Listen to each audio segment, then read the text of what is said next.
Hello, welcome back. आज हम discuss करेंगे एटोमाइजर के बारे में। प्रीवियस जो हमारा लेक्चर था उसके अंदर हमने डिस्कस किया था AES atomic absorption spectroscopy principle और जो सोर्स यूज होता है हॉलो कैथोड लैंप उसके बारे में डिस्कस किया था। ठीक है, इसके बाद हम देखते हैं एटोमाइजर के अंदर। तो जैसे बर्नर जो यूज होता है इंस्ट्रूमेंटेशन में आपने देखा होगा, तो बर्नर को हम एटोमाइजर भी कहते हैं। उसको एटोमाइजर क्यों कहा जाता है? क्योंकि जो आपका सैंपल सॉल्यूशन होता है, मेटालिक स्पेसिस होता है, उसके मॉलिक्यूल्स को वो एटम के अंदर वेपर फॉर्म में कन्वर्ट करता है, तो इसको इसलिए एटोमाइजर यहाँ पे कहा गया है। ठीक है, तो जब वो वेपर फॉर्म में आता है एटम, तभी वो एब्जॉर्प्शन करता है और एक्साइटेड स्टेट पे जाता है। तो इसके लिए ज़रूरी है कि वो जो हमारा मेटालिक स्पेसिस है, जो सैंपल है जिसका हमें डिटर्मिनेशन करना है, वो एटम और वो भी वेपर फॉर्म में आए। ठीक है, सो दो यहाँ टाइप के एटोमाइजर होते हैं। फर्स्ट टोटल कंजम्पशन बर्नर, हम उसके बारे में डिस्कस करेंगे, and then after premix chamber burner. ठीक है, तो टोटल कंजम्पशन बर्नर, इसके अंदर क्या होता है, जैसे आप यहाँ पे देख रहे हो, तो यहाँ पे नीचे ये कैपिलरी है और यहाँ पे सैंपल होता है। सैंपल यहाँ पे फिल किया गया है और एक जगह से फ्यूल इनलेट, जहाँ से फ्यूल एंटर होता है, acetylene CH triple bond CH इसको लिख सकते हैं, एंड देन हाइड्रोजन गैस है and C3H8 as a fuel यहाँ पे यूज किया जाता है, क्योंकि ये बर्नर है। ठीक है, तो इसको ऑन करने के लिए हम लोगों को फ्यूल चाहिए और ऑक्सीडाइजर, या फिर हम कह सकते हैं इसको ऑक्सीजन गैसेस जो रहती है वो यूज करते हैं, ताकि वो क्या करता है, जैसे एसिटिलीन है या हाइड्रोजन गैस है, तो oxygen will help to burn, उसको बर्न करने के लिए ये हेल्प करते हैं ऑक्सीडाइजर। तो ऑक्सीडाइजर की तरह हम एयर या फिर ऑक्सीजन गैस का यूज करते हैं। ठीक है, तो होता क्या है कि यहाँ पे जैसे यहाँ से एसिटिलीन जो है वो जाता है बर्नर के टिप तक, यहाँ तक, और दूसरा ऑक्सीडाइजर भी यहाँ तक जाते हैं और हीट जनरेट होती है और टेम्परेचर इंक्रीज होता है। तो वो टेम्परेचर इंक्रीज होने की वजह से यहाँ पे जो ये कैपिलरी है, इसके अंदर वैक्यूम क्रिएट होता है, और वो जो वैक्यूम क्रिएट होता है और यहाँ जो एयर है, तो उसकी वजह से क्या होता है, सैंपल जो है आपका, जो यहाँ पे नीचे यहाँ पे लिक्विड सैंपल जो रहता है, वो यहाँ से जो है ऊपर की तरफ जाता है। और जो वो मॉलिक्यूल्स रहते हैं सैंपल सॉल्यूशन के अंदर मेटालिक स्पेसिस के, तो जैसे लास्ट लेक्चर में हमने डिस्कस किया था कि मॉलिक्यूल्स जो है मिस्ट फॉर्म में आते हैं, मतलब छोटे छोटे ड्रॉपलेट्स फॉर्म होते हैं, और वो ड्रॉपलेट्स फॉर्म होने के बाद ड्राई सॉल्ट फॉर्म होता है, और ड्राई सॉल्ट बनने के बाद वो यहाँ पे और हीटिंग की वजह से वेपर फॉर्म में आते हैं, एटम्स यहाँ पे मिलते हैं। ठीक है, तो ये पूरा जो है टोटल कंजम्पशन बर्नर का आपको मैंने बताया। दूसरा, इसको टोटल कंजम्पशन बर्नर कहते हैं, जिसके अंदर पूरा आपका सैंपल सॉल्यूशन जो भी यहाँ पे गया, इंट्रोड्यूस हुआ है, अंदर एंटर हुआ, पूरा टोटल मतलब पूरी तरह से वहाँ पे बर्न हो जाता है। ठीक है, इसलिए इसका नाम यहाँ पे total consumption burner. Then after इसके एडवांटेजेस और डिसएडवांटेजेस हम देखें, तो दोनों में शॉर्ट पाथ लेंथ रहती है। यहाँ पे पाथ लेंथ आप देखोगे तो थोड़ी कम रहती है बर्नर में, जिसकी वजह से कई बार लार्जर जो ड्रॉपलेट्स रहते हैं, जो सैंपल सॉल्यूशन के अंदर जो ऊपर तरफ जा रहे हैं टिप, तो लार्जर ड्रॉपलेट्स रहते हैं बड़े, तो वो वहाँ पे डीकम्पोज नहीं हो पाते, वेपोराइज नहीं हो पाते।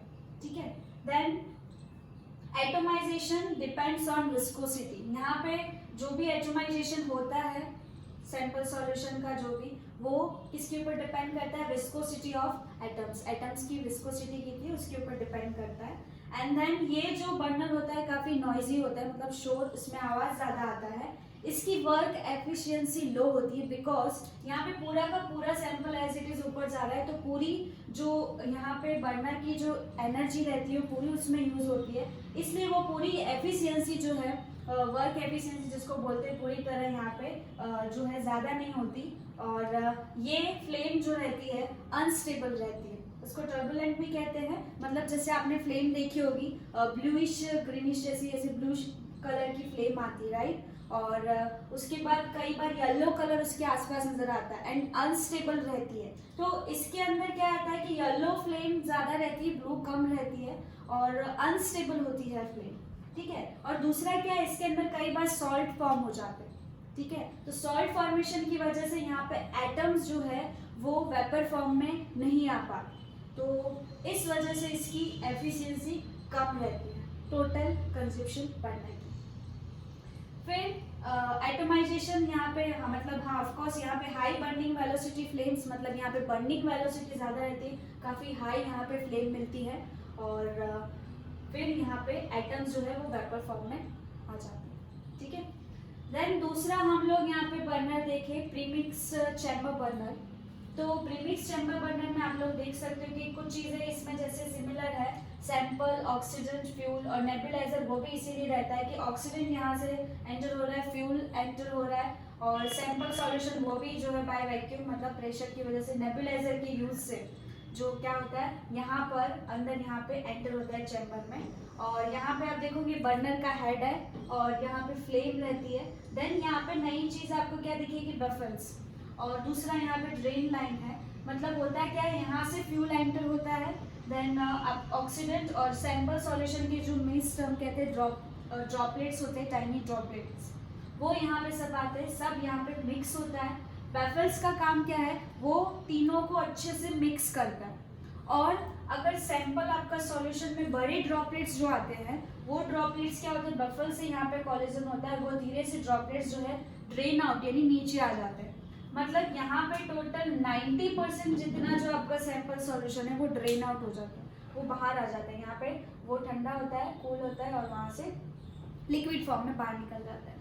ओनली 10% जितना जो है सैंपल सॉल्यूशन बर्नर तक पहुँचता है, और बर्नर पे 10% पहुँच रहा है, और वहाँ पे फ्लेम के अंदर वो इंट्रोड्यूस होता है।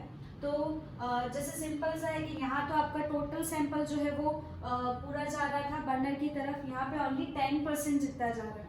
तो यहाँ पे वर्क एफिशिएंसी जो रहती है वो यहाँ पे इंक्रीज हो जाती है, ठीक है। और बैफल्स यहाँ पे नए हैं जो इसमें नहीं था। Then low burning velocity and greatest sensitivity इसकी जो है compare to total consumption burner TCB से इसकी प्रीमिक्स की जो है वो ज़्यादा रहती है। अभी जैसे लो बर्निंग वेलोसिटी, यहाँ पे ये ऐसा होता है कि फ्लेम का जो टेम्परेचर होता है वो बहुत ज़्यादा हाई भी नहीं रखा जाता, जैसे इसमें हाई था, यहाँ पे लो बर्निंग वेलोसिटी होती है। क्योंकि जैसे ये फ्लेम है तो यहाँ पे जो बर्नर का जो हेड भी होता है ना, वो थोड़ा जो है बड़ा रखा जाता है, ब्रॉड होता है, ठीक है। अगर वो छोटा होगा तो यहाँ पर प्रेशर जो जनरेट होता है और जो हीटिंग अगर बढ़ गया तो उसकी वजह से एक्सप्लोजन, मतलब कि जो है यहाँ पे एक्सप्लोजन का खतरा रहता है। अगर एक तो फ्लेम का जो यहाँ पे जैसे मैंने बोला हेड अगर छोटा होता है तब, और यहाँ पे हीटिंग अगर ज़्यादा हुआ तो ऐसे चांसेस रहते हैं प्रीमिक्स चैम्बर बर्नर के अंदर। तो ऑर्गेनिक सॉल्वेंट या ऐसा कुछ यूज़ किया जाता है, तब कहते हैं हैंडल विथ केयर, तब वहाँ पे ध्यान रखा जाता है, ठीक है। तो देन हाई वर्क एफिशिएंसी, जैसे मैंने बोला obviously, less salt formation and less noise, ये नॉइजी नहीं होता, आवाज़ ज़्यादा नहीं करता है। सॉल्ट फॉर्मेशन जैसे इसमें होता था यहाँ पर नहीं होता। देन हाई एटोमाइजेशन एनर्जी, तो ऑफकोर्स 10% जितना ही यहाँ तक जा रहा है, तो ऑब्वियसली उसकी जो बर्निंग मतलब वेलोसिटी जो कहते हैं एनर्जी, सॉरी एटोमाइजेशन एनर्जी, वो ज़्यादा रहती है, क्योंकि 10% पे यहाँ फोकस करना है, यहाँ पे तो पूरा ही सैंपल जा रहा था। देन हाई टेम्परेचर पर ये काम नहीं करता, जैसे मैंने बोला आपको, and non turbulent and stable, तो इसकी फ्लेम जो रहती है वो ब्लूइश, जैसी मैंने बोला, स्टेबल रहती है। और जो इसका रिजल्ट होता है compare to total consumption burner, तो ज़्यादा हमको यहाँ पे जो है एक्यूरेट मिलता है, क्योंकि वर्क एफिशिएंसी इसकी ज़्यादा अच्छी रहती है, ठीक है। तो इन दोनों के बीच कंपैरिजन भी पूछा जाता है। तो अगर आपको पूरा टोटल कंजप्शन बर्नर और प्रीमिक्स चैम्बर बर्नर क्लियर है, तो दोनों के बीच आप डिफरेंसेस इजीली लिख सकते हो from the advantages and disadvantages, ठीक है। फिर अभी जैसे एएस की बात करें, तो एएस के अंदर फर्स्ट ऐसा रहता है कि उसकी एडवांटेजेस और डिसएडवांटेजेस में हम देखने जाए तो एएस में हम पहले देखते हैं उसके एडवांटेजेस क्या है। तो फर्स्ट जो है तो यहाँ पे नो स्पेक्ट्रा गैप, वहाँ पे स्पेक्ट्रा में कोई भी गैप नहीं आता, मतलब कंटिन्यूस स्पेक्ट्रा सेम कलर का जो भी रहता है वो आपको मिलता है, क्योंकि इसके अंदर जो भी एलिमेंट, जैसे अब सोडियम मेटल है, ठीक है, या कोई और मेटल एलिमेंट जो भी है, तो वो क्या होता है स्पेसिफिक वेवलेंथ पे एब्जॉर्प्शन करता है, तो जिसकी वजह से यहाँ पे जो है आपको स्पेक्ट्रा गैप नहीं मिलता, ये इसका एक एडवांटेज है।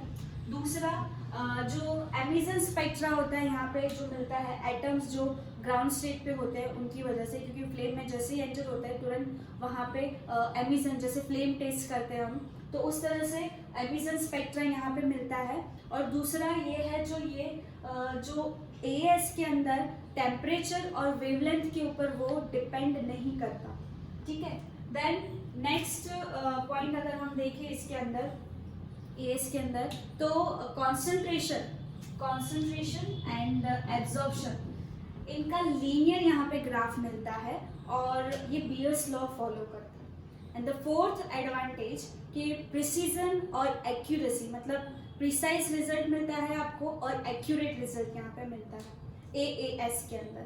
तो ये इसके एडवांटेजेस थे। और डिसएडवांटेज ऑफ कोर्स, तो उसमें 3 यहाँ पे डिसएडवांटेजेस है।